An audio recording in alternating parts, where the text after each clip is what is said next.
उन हजारों युवाओं की सोचिए जो पढ़ाई पत्रकारिता की कर रहे हैं, लाखों रुपए लगा रहे हैं, मगर उन्हें काम दलाली का करना पड़ेगा क्योंकि इसके लिए अब कोई सांस्थानिक जगह नहीं बची है। इसी के बीच जो आने वाले पत्रकार हैं, जो इस वक्त पत्रकार हैं, सभी को जूझना है। कोई घुट रहा है तो कोई इस पेशे को छोड़ रहा है। कई लोग कहते हैं कि नौकरी की मजबूरी के अलावा पत्रकार बनने की कोई दूसरी शर्त नजर नहीं आती, कोई उत्साह नहीं है। यहां तो जस्टिस तक कह रहे हैं कि जमानत देने पर जजों को टारगेट किए जाने का डर लगता है। उन हजारों युवाओं की सोचिए जो पढ़ाई पत्रकारिता की कर रहे हैं, लाखों रुपए लगा रहे हैं, मगर उन्हें काम दलाली का करना पड़ेगा क्योंकि इसके लिए अब कोई सांस्थानिक जगह नहीं बची है। इसी के बीच जो आने वाले पत्रकार हैं, जो इस वक्त पत्रकार हैं, सभी को जूझना है। कोई घुट रहा है तो कोई इस पेशे को छोड़ रहा है। कई लोग कहते हैं कि नौकरी की मजबूरी के अलावा पत्रकार बनने की कोई दूसरी शर्त नजर नहीं आती, कोई उत्साह नहीं है। यहां तो जस्टिस तक कह रहे हैं कि जमानत देने पर जजों को टारगेट किए जाने का डर लगता है। जब जज को ही डर लगता है तब फिर इस दौर में यह बोलना भी गुनाह है कि मुझे डर नहीं लगता है। एक डरा हुआ पत्रकार मरा हुआ नागरिक पैदा करता है। जब से रवीश के इस्तीफे की खबर आई है, भाई मार्केट में जलने वालों की तादाद कितनी ज्यादा है वो साफ देखने को मिल गई। ईर्ष्या से भरे पड़े हैं ये लोग। अगर ईर्ष्या ही करनी है तो बिल्कुल वाकई रवीश से ईर्ष्या करो, वाकई रवीश की लेखनी से ईर्ष्या करो। हेलो फ्रेंड, नमस्ते।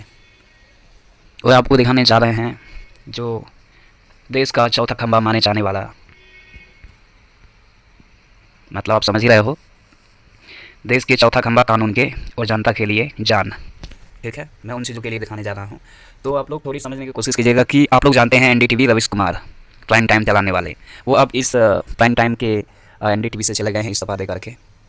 अब चैनल भी बिक जा चुका है और चला भी जा चुका है। तो मैं इसमें विशेष खबर यही दिखाना चाहूँगा, कुछ बातों को, मुद्दों को जो आपके लिए ज़रूरी है, क्योंकि आपकी जो जान है ना और आपके बचाने की जो काम करती है वो सच पे काम करती है। ठीक है ना, जैसे पहले के लोगों को ना एक पत्रिका या फिर एक चिट्ठी मिलती थी, उसी तरह से हम लोगों के लिए एक मतलब संदेश या चिट्ठी पहुँचाने वाला है। और सच्चा पत्रकारिता या फिर सच्चा मतलब जो चिट्ठी पहुँचाने वाला जो होता है डाकिया, वो चीज़ें तो आप तक सच्चा, ये फिर बहुत सारी बातें उसके लिए चाहिए।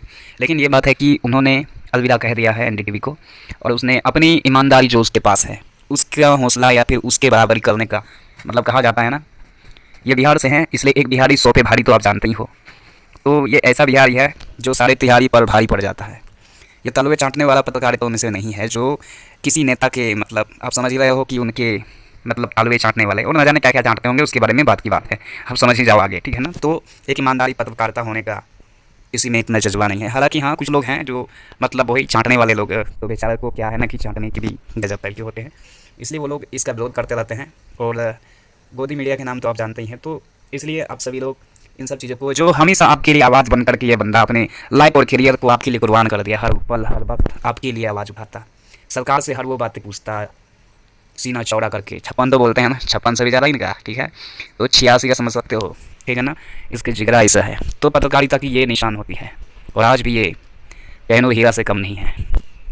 ठीक है ना, जो किसी को किसी के तलवे चाटने के लिए कुछ भी करते हैं, ये उनमें से हटके है।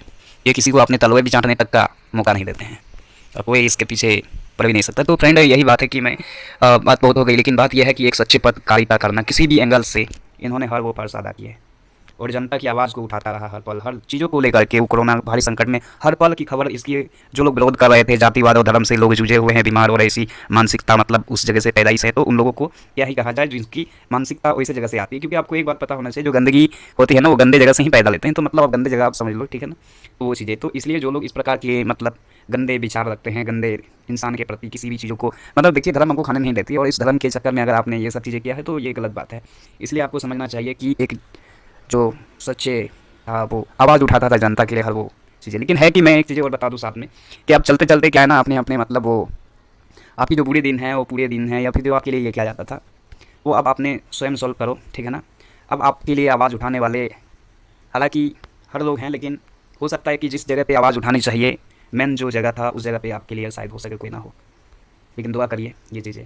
और आपको दिखाने जा रहे हैं कि दूसरी जो एक बड़ी खबर है, एक चैनल जो है कि दिन रात जहर उगलता रहता था, वो जहर जो कि आज उसे घुटना पीना पड़ गया खुद को। ठीक है, जो दूसरों को घुट पिलाया करता था जहर का, उसे घुट आज स्वयं पीना पड़ गया। और वो चीज़ें है कि जी हिंदुस्तान, अब उस चैनल को आप जानते ही होंगे, जी हिंदुस्तान जो हमेशा जिहादी ना जाने बहुत सारा सांप्रदायिक हिंसा फैलाने का काम करता था। लेकिन आज उन लोगों की नतीजा क्या है, मालिक की कोई गलती नहीं है, मालिक तो ये कह भाई मुझे को कमा के दोगे तो मैं दूंगा। तो ये चीज़ें हो गई और आप जानते हैं कि ये चैनल बंद हो चुके हैं और उनमें से 300 लोगों की ज़िंदगी फिर से मतलब रोड पे आ गई है, ठीक है ना। इसलिए जब आप ऊँचे उठो ना तो इस तरह की मतलब हरकतें नहीं करनी चाहिए। आप एक समाज पे हैं और उस समाज पे कभी भी आपको मतलब पानी में रह कर के मगरमच्छ से दुश्मनी ये संभव नहीं है मछली के लिए, ठीक है। तो ये चीज़ें समझना बहुत ज़रूरी होता है और समझना चाहिए कि ये कितनी बड़ी मतलब आपको सौभाग्य मिला है जनता के साथ मिल करके रहने का, उनकी आवाज़ और उनकी सारी चीज़ें करने का। तो इसलिए आपको अच्छी सी आवाज़ उठानी चाहिए। इस में कितना ताकत होता है और कितना बड़ा चीज़ है इस चीज़ को समझने में उन लोगों की, अभी तक जो लोग अभी भी नंगे नाच कर रहे हैं उन लोगों को इस बातों का अब तक पता नहीं है। तो आप सभी लोग इन सब चीज़ों को समझ ही गए होंगे। तो ज़्यादा से ज़्यादा इस वीडियो को शेयर कीजिए और अपने लोगों को सही न्यूज़ कौन सा है वो चीज़ें देखने का कोशिश कीजिए। आप हो हल्ला माँ कुछ चीज़ें ऐसा देखते हैं, क्योंकि आपको जो है ना ये मतलब और भी बातें बताऊंगा, लेकिन ये चीज़ें आप समझ ही गए होंगे। तो इसलिए इस वीडियो को ज़्यादा ज़्यादा तक शेयर कीजिए और सही न्यूज़ को देखने का। और आपको तो मतलब टीवी में नहीं मिलेंगे सही न्यूज़, लेकिन इसलिए आपको सोशल मीडिया में मिलते हैं तो कुछ अच्छे मिलते हैं तो कुछ वैसे ही मिलते हैं। तो इसलिए आप कोशिश कीजिए कि अब आपकी बारी है, अब सच को आप स्वयं खोजेंगे, ठीक है। कल ऐसा होता है कि गलत चीज़ों को जो है कि डिफेंड करने का जो ना चैनल वालों का काम होता था, लेकिन आज गलत कैसे, सच को छिपा करके गलत कैसे दिखाना है, उसको ब्रांड वॉश करना है, चाहे क्लीन करके दिखाना है, ये चीज़ें आज टीवी मीडिया में चलती है। तो धन्यवाद। इस वीडियो को ज़्यादा लोगों तक शेयर कीजिए, सब्सक्राइब जरूर ना भूलें।